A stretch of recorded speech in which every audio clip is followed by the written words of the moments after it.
Speaker sir, presently in Telangana state, what is the amount of central tax?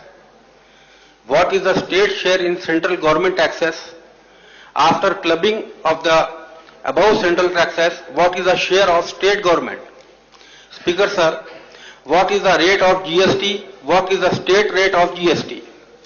Speaker sir, what are the losses of the Telangana state in tax collections? How much amount central government compensate to the state?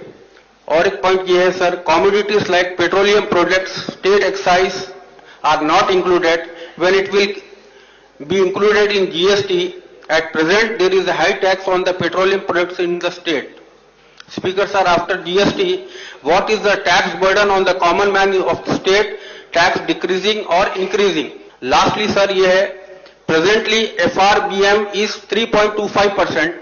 Request to enhance up to 3.5%. Pending with central government, we demand to consider up to 3.5%.